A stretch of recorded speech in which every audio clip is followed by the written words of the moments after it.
Hello friends, good morning. कैसे हैं आप सब लोग? उम्मीद करते हैं कि बहुत अच्छे होंगे और आप सबका स्वागत है आपके अपने YouTube channel MR sociology classes में। तो फ्रेंड्स, हमारा जो आज का टॉपिक है समाजशास्त्र में प्राथमिक अवधारणाएं, समिति, समुदाय, संस्था। तो ये हमारी जो है वीडियो सीरीज जो चल रही थी प्रीवियस ईयर में सोशियोलॉजी से रिलेटेड जितने भी एग्जाम हुए हैं उन सब में जितने क्वेश्चन पूछे गए हैं, तो अध्यायवार जो है हम लोग इसको सॉल्व कर रहे थे।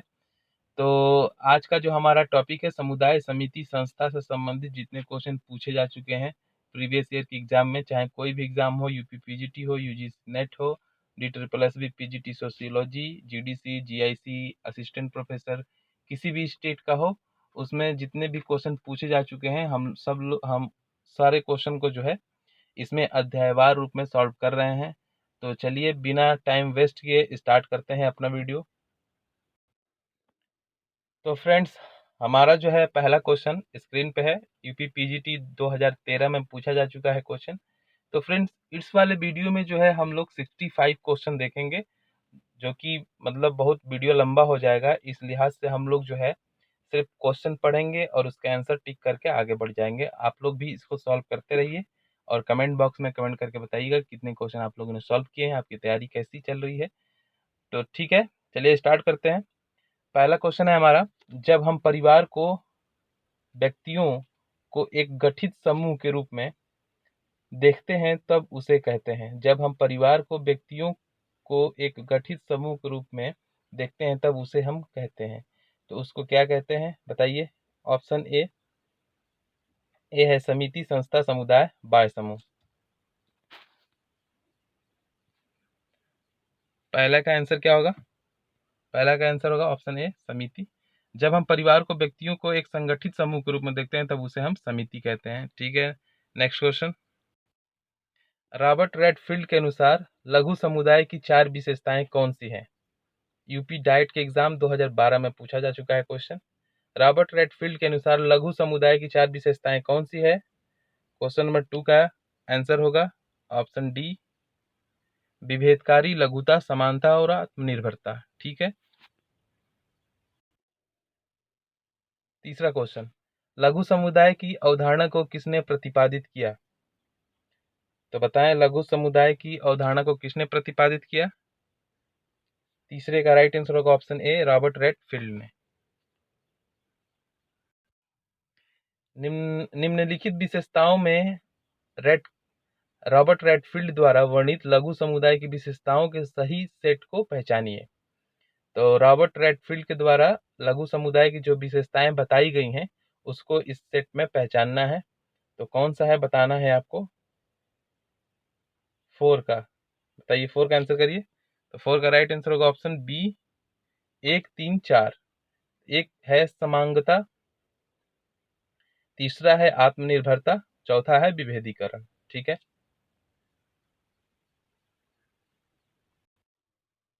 क्वेश्चन नंबर 5, निम्नलिखित में से कौन सी एक लघु समुदाय की विशेषता नहीं है? लघु समुदाय की कौन सी विशेषता नहीं है? काफी बार पूछा जा चुका है question. Haryana assistant professor, MP assistant professor, UGC net JRF 2016 के एग्जाम में।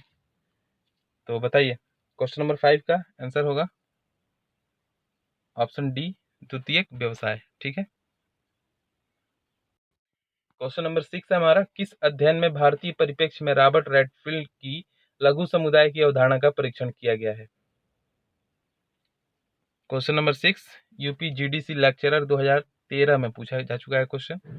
तो इसका राइट आंसर होगा ऑप्शन डी। क्वेश्चन नंबर 6 का राइट आंसर होगा ऑप्शन डी, भारतीय परिप्रेक्ष्य में रॉबर्ट रेडफील्ड की लघु समुदाय की अवधारणा का परीक्षण और राजस्थान विलेज में किया गया है। ठीक है, क्वेश्चन नंबर 7। क्वेश्चन नंबर 7 देखिए, गैसल सॉफ्ट शब्द का अर्थ क्या है? यूपी जीडीसी लेक्चरर 2013 का क्वेश्चन ये भी है। गैसल सॉफ्ट शब्द का अर्थ क्या है बताएं? क्वेश्चन नंबर 7 का राइट आंसर होगा ऑप्शन ए, समाज। ठीक है, गेमिन सॉफ्ट और गैसल सॉफ्ट इसकी जो है इसकी इस अवधारणा को जो है टॉनिज ने दिया था। और गेमिन सॉफ्ट का अर्थ होता है समुदाय, गैसल सॉफ्ट का अर्थ होता है समाज। और इसको जो है टॉनिज ने गेमिनसॉफ्ट को पूर्व औद्योगिक समाज और गैसेलसॉफ्ट को औद्योगिक समाज के रूप में व्यक्त किया है। ठीक है, चलिए नेक्स्ट क्वेश्चन। अभी यहाँ वही क्वेश्चन आ गया जो मैं अभी बताया हूँ आप लोगों को।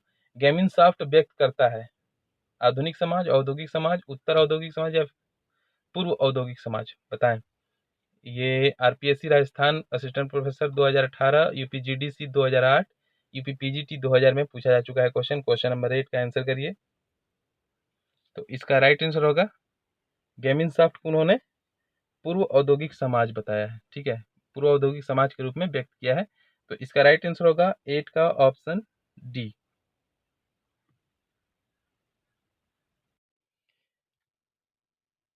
अगला क्वेश्चन है क्वेश्चन नंबर 9, समुदाय के लिए गेमिनसॉफ्ट तथा समिति के लिए गैसेलसॉफ्ट शब्दों का प्रयोग किसने किया है?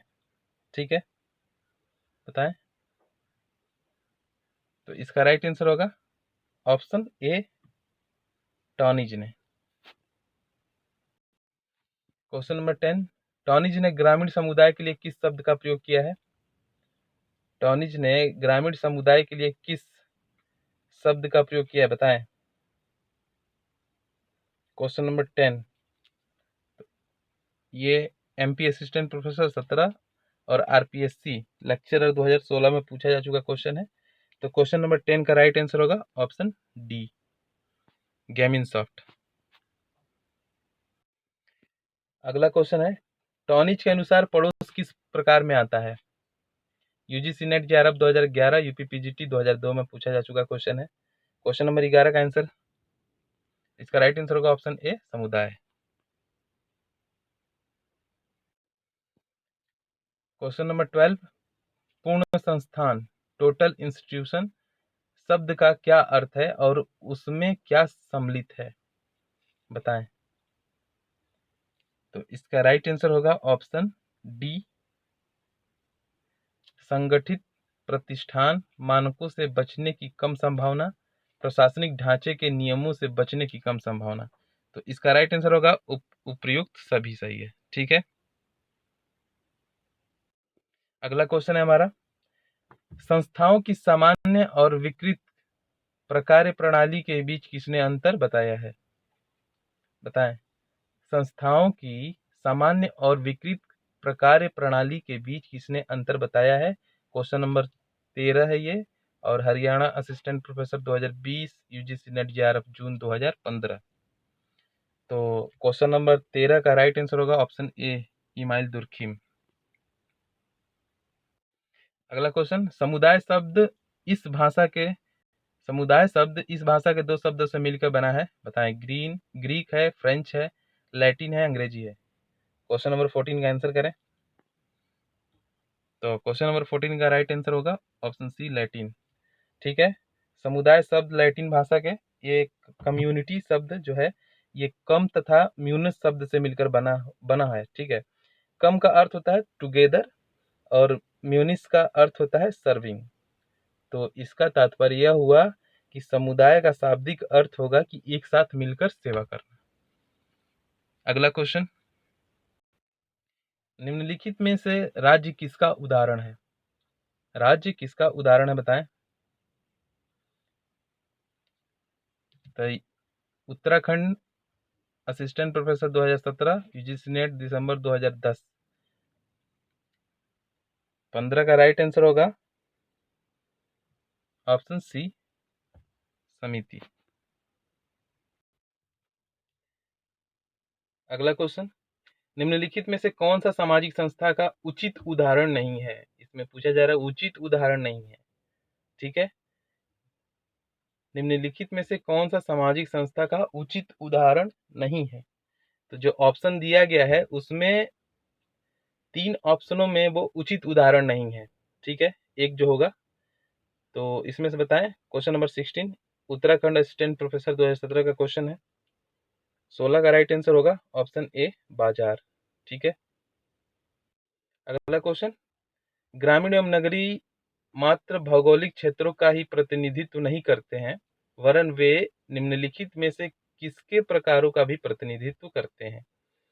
तो क्वेश्चन नंबर 17 है, मध्य प्रदेश असिस्टेंट प्रोफेसर 2017 का क्वेश्चन है। तो 17 का राइट आंसर होगा ऑप्शन बी, सामुदायिक जीवन का। ठीक है। क्वेश्चन नंबर 8, निम्न में से क्या अमूर्त है? बताएं, निम्न में से क्या अमूर्त है? तो क्वेश्चन नंबर 18 का राइट आंसर होगा ऑप्शन सी, सामाजिक संबंध। अगला क्वेश्चन, निम्नांकित में से कौन सा कथन सत्य है? सत्य कथन पूछा जा रहा है। 2017 असिस्टेंट प्रोफेसर का पेपर है मध्य प्रदेश का। बताएं, क्वेश्चन नंबर 19 का आंसर करें। तो इसका राइट आंसर होगा ऑप्शन ए, समुदाय मूर्त है जबकि समाज क्या है? अमूर्त है। ठीक है। क्वेश्चन नंबर 20, सामाजिक जीवन का ऐसा क्षेत्र जो कि सामाजिक संबंधता और समरूपता को दर्शाता है कहलाता है। 20 नंबर क्वेश्चन, इसका राइट आंसर होगा ऑप्शन सी, समुदाय। 21, एक सामाजिक संस्था है। राजस्थान असिस्टेंट प्रोफेसर 2018 का क्वेश्चन है, एक सामाजिक संस्था है। क्वेश्चन नंबर 21 का राइट आंसर क्या होगा? इसका राइट आंसर होगा ऑप्शन ए, एक सुस्थापित कार्यविधि जो मानव व्यवहार का नियमन करती है। ठीक है। 22, हम समितियों के सदस्य होते हैं न कि संस्थाओं के। यह कथन किसका है? इसका राइट आंसर होगा ऑप्शन बी, मकाइबर एवं पेज का है। नेक्स्ट क्वेश्चन, निम्नलिखित में से कौन सी आर्थिक संस्था नहीं है? तो आर्थिक संस्था कौन सी नहीं है? यूपी जीडीसी लेक्चरर 2008 का क्वेश्चन है। क्वेश्चन नंबर 23 का आंसर करें। इसका राइट आंसर होगा ऑप्शन डी, कृषि उत्पाद। जिस समाज में विविध प्रकार के धार्मिक एवं सांस्कृतिक समुदाय अंतर्निहित हों उसे आप क्या कहेंगे? यूपी जीडीसी लेक्चरर 2008 का क्वेश्चन है। क्वेश्चन नंबर 24, तो इसका राइट आंसर होगा ऑप्शन ए, बहुल समाज। 25, केस अध्ययन पद्धति को कहा जाता है, यानी कि केस स्टडी को क्या कहा जाता है? यूपी गवर्नमेंट इंटर कॉलेज का जो है लेक्चरर का 2017 का क्वेश्चन है।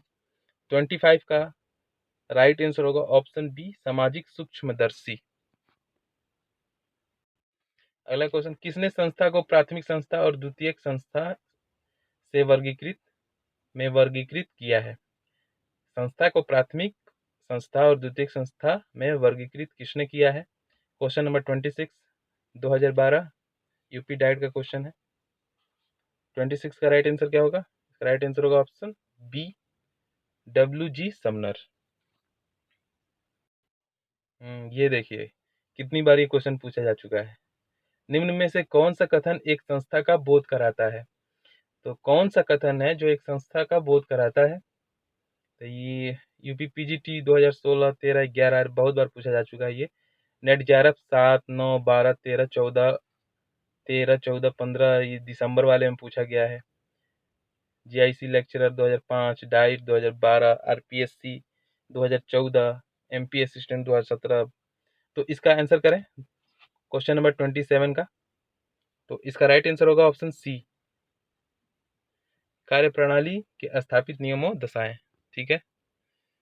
28 नंबर, एक नगर, एक कस्बा, एक गांव उदाहरण है। तो ये उदाहरण है समुदाय के। सामुदायिक पुलिस व्यवस्था का लक्ष्य निम्नलिखित के माध्यम से अपराध को रोकने तथा नियंत्रित करना है। तो 29 का राइट आंसर होगा ऑप्शन सी, पुलिस तथा जनता। कौन सी संस्था कृषक समाज व्यवस्था से संबंधित नहीं है? बताएं, कौन सी संस्था कृषक समाज व्यवस्था से संबंधित नहीं है?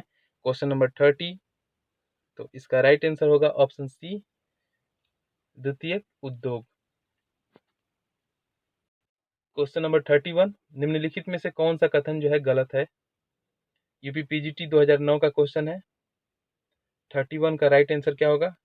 31 का राइट आंसर होगा ऑप्शन बी, समिति का संबंध व्यक्तियों से नहीं बल्कि पद्धति और कार्यप्रणाली से है जिसके द्वारा हम लक्ष्य। गलत है, ये संस्था का है। ठीक है। तो ऑप्शन बी जो है गलत है। निम्नलिखित में से कौन समिति और संस्था दोनों हो सकती है, बताएं। यूपीपीजीटी 2005 का क्वेश्चन है, तो इसका राइट आंसर होगा ऑप्शन ए विश्वविद्यालय। 33, हम समितियों के सदस्य होते हैं, संस्थाओं के नहीं। समिति समूह की परिचायक है, जबकि संस्था ढंग और कार्यविधि है। तो क्वेश्चन नंबर 33 कथन और कारण बताना है। 33 का राइट आंसर होगा ऑप्शन ए और आर दोनों सत्य है और आर ए की सही व्याख्या करता है। 34, निम्नलिखित में कौन समिति नहीं है, तो समिति कौन नहीं है, यूपीपीजीटी 2003 का क्वेश्चन है। 34 इसका राइट आंसर होगा ऑप्शन ए पार्क में टहलने वाले वृद्ध व्यक्ति। 36, समिति प्राय किसी उद्देश्य की प्राप्ति के लिए लोगों का मिलकर कार्य करना है, यह परिभाषा किसके द्वारा दी गई है। 36 बताएं, 36 का क्या होगा, इसका राइट आंसर होगा ऑप्शन सी बोगार्ट्स के द्वारा। 37, टॉनिज के अनुसार पड़ोस है एक किस्म का, टॉनिज के अनुसार पड़ोस एक किस्म का है। अभी पहले पिछले जो है क्वेश्चन हम लोग कर चुके हैं। 37 का इसका राइट आंसर होगा ऑप्शन बी समुदाय। संघ यूनियन के 3 स्तंभ कौन से हैं, नेट जेआरएफ 2016 और D triple SP Delhi PGT 2014 के क्वेश्चन है ये। 38 का राइट आंसर होगा ऑप्शन ए परिवार जाति पद्धति ग्राम समुदाय। ठीक है। संघ के सभी सदस्य विभिन्न सामाजिक पद से होते हैं, जिन्हें कहते हैं, बताइए। ये D triple S P PGT 2014 का क्वेश्चन है। 39 इसका राइट आंसर होगा ऑप्शन बी प्रतिष्ठा। अगला क्वेश्चन 40, गैर ऋण सहकारी संघ में होता है, गैर ऋण सहकारी संघ में क्या होता है, तो इसका राइट आंसर होगा ऑप्शन डी उपभोक्ता। 41, ऐसे समूह जो सनातन नहीं होते अपितु उद्देश्यों की पूर्ति के साथ ही प्राय समाप्त हो जाते हैं, उन्हें क्या कहते हैं। आरपीएससी लेक्चरर 2016 का क्वेश्चन है। 41 का राइट आंसर होगा ऑप्शन बी समिति। 42, एक समिति समुदाय नहीं है, परंतु एक समूह समुदाय में अंतर्निहित है। कथन बताना है कि ये कथन सही है कि गलत है। ठीक है। 42 का राइट आंसर होगा ऑप्शन ए कथन जो है सत्य है। निम्नलिखित में से कौन सा तत्व किसी जाति को अनुसूचित जाति संवर्ग में सम्मिलित करने का निर्धारक तत्व नहीं है, बताएं। आरपीएससी लेक्चरर 2016 का क्वेश्चन है 43, तो 43 का राइट आंसर होगा ऑप्शन बी समुदाय का आकार। संस्थाओं का परिवर्धमान संस्थाओं तथा अधिनियमित संस्थाओं में वर्गीकरण किया है। 44 का आंसर करिए। 44 का राइट आंसर होगा ऑप्शन सी समनर ने।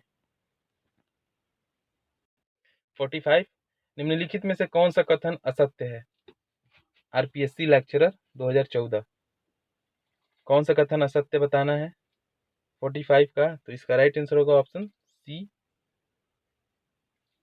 समुदाय में समानता और अंतर दोनों होते हैं, ये गलत है कथन है। ठीक है।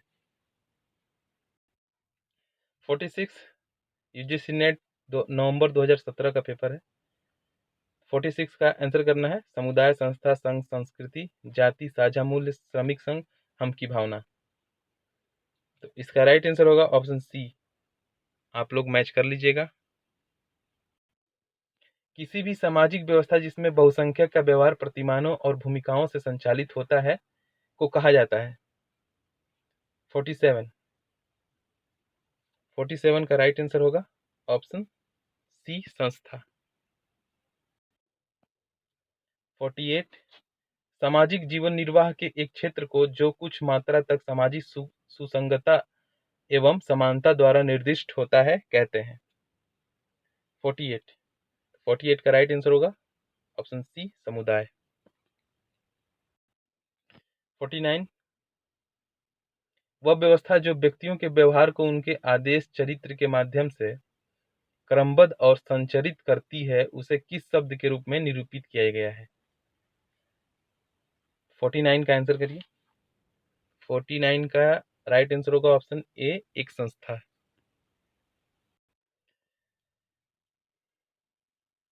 क्वेश्चन नंबर 50 है, समुदाय का उदाहरण है। समुदाय का उदाहरण कौन सा है? 50, तो इसका राइट आंसर होगा ऑप्शन डी, जनजातीय समूह। 51 नंबर क्वेश्चन, समुदाय का उदाहरण कौन सा नहीं है? तो कौन सा जो है समुदाय का उदाहरण नहीं है? तो इसका राइट आंसर होगा ऑप्शन डी, राष्ट्रीय स्वयंसेवक संघ। 52, निम्नलिखित में से कौन से समिति के तत्व हैं? इसमें से कौन से समिति के तत्व हैं? 52, इसका राइट आंसर होगा ऑप्शन बी, संविदात्मक, व्यक्तिपरक, गणनात्मक संबंध। समुदायों में परिवर्तन आते हैं क्योंकि, क्वेश्चन नंबर 53, 2011 नेट के एग्जाम में पूछा गया है। समुदायों में परिवर्तन आते हैं क्योंकि, ऑप्शन ए इसका राइट होगा, समाज गतिशील है, क्योंकि समाज गतिशील है। चलिए, कथन और कारण है।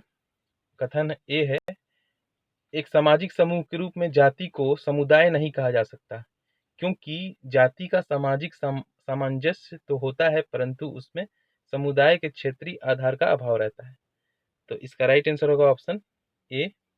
ए और आर दोनों सही है, आर ए की सही व्याख्या करता है। क्वेश्चन नंबर 55 है, निम्न में से कौन सा संस्थाओं के विकास में पहला चरण है?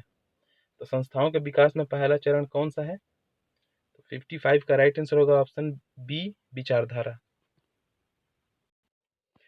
क्वेश्चन नंबर 56, ग्रामीण समाज का एक उदाहरण है। ग्रामीण समाज का एक उदाहरण कौन सा है? 56 का राइट आंसर होगा ऑप्शन बी, समुदायों का। नंबर 57, सामाजिक समूह के रूप में जनजातीय समाज निम्न में से किसके समीप है?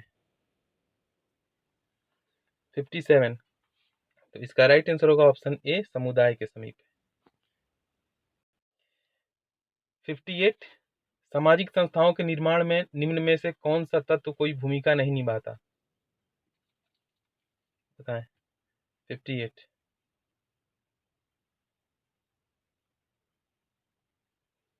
तो इसका आंसर आप लोग करिएगा, बताइएगा इसका आंसर क्या होगा। ठीक है, कमेंट करके बताएं इसका आंसर क्या होगा। 59, निम्नलिखित में निवास करने वाले समुदाय के बढ़ते घनत्व का सही अनुक्रम बताएं। तो इसका बताना है, पहले गांव होगा, फिर नगर होगा, शहर होगा, महानगर होगा। तो कौन सा 59 का कौन सा ऑप्शन सही है इसमें? 3, 4, 1, 2, ऑप्शन ए। ठीक है। क्वेश्चन नंबर 60, अरे बाप, ये कितनी बार पूछा जा चुका है देखिए। यूजीसी नेट 2006, 8, 9, 12, 14, 16, पीजीटी बहुत बार पूछा जा चुका है। तो निम्नलिखित में से कौन सा कथन समुदाय से संबंधित है? तो समुदाय से कौन सा कथन संबंधित है, बताएं। क्वेश्चन नंबर 60, तो 60 का राइट आंसर होगा ऑप्शन बी, यह स्थूल है। ठीक है। क्वेश्चन नंबर 61, समिति का लक्षण इसमें से कौन सा नहीं है? तो कौन सा जो है समिति का लक्षण नहीं है 61 में, बताना है आपको। तो इसका राइट आंसर होगा ऑप्शन डी, सदस्यता स्वैच्छिक है। तो समिति का इसमें से कौन सा लक्षण है, सॉरी, इसमें से पूछा जा रहा है कौन सा लक्षण है। ठीक है, तो स्वच्छता जो है, सदस्यता जो है स्वैच्छिक है। 62, लोगों का समूह जो निश्चित उद्देश्य की पूर्ति हेतु संगठित किया जाता है कहलाता है। जो एक निश्चित उद्देश्य की पूर्ति के लिए संगठित किया जाता है, बनाया जाता है, उसको क्या कहते हैं? 62, तो बताएं इसका राइट आंसर होगा ऑप्शन बी, संघ, यूनियन। ठीक है। कुछ लक्ष्यों की प्राप्ति के लिए व्यक्तियों द्वारा गठित एक संगठन को कहते हैं। तो 63 का भी वही आंसर होगा, ऑप्शन बी, संघ। ठीक है। क्वेश्चन नंबर 64, निम्नलिखित में से कौन सा कथन सही है? कौन सा कथन सही है? 64। तो इसका राइट आंसर होगा ऑप्शन डी, उपरोक्त सभी संस्थाएं नियंत्रण के माध्यम है। संस्थाएं तुलनात्मक रूप से अस्थायी होती हैं। संस्थाएं मानकीकृत मानदंड है। ठीक है। तो उपयुक्त सभी ये जो है क्वेश्चन सही है, जितने ऑप्शन है सब सही है। चलिए क्वेश्चन नंबर 65 और हमारा लास्ट क्वेश्चन है, निम्न में से कौन सी समाज की प्रमुख संस्था नहीं है? तो इसमें से कौन सी जो है समाज की प्रमुख संस्था नहीं है, बताइए। अर्थव्यवस्था, सामाजिक स्थिरीकरण, राजनीति, परिवार। 65 का राइट आंसर होगा ऑप्शन बी, सामाजिक स्तरीकरण। ठीक है फ्रेंड्स, तो वीडियो कैसा लगा? अगर अच्छा लगा हो तो लाइक करें और कमेंट करके बताएं कितने क्वेश्चन आप लोगों को सही हुए हैं। हमारे चैनल पे नए हैं तो हमारे चैनल को सब्सक्राइब करें। तो फिर मिलते हैं अगले वीडियो में। जय हिंद।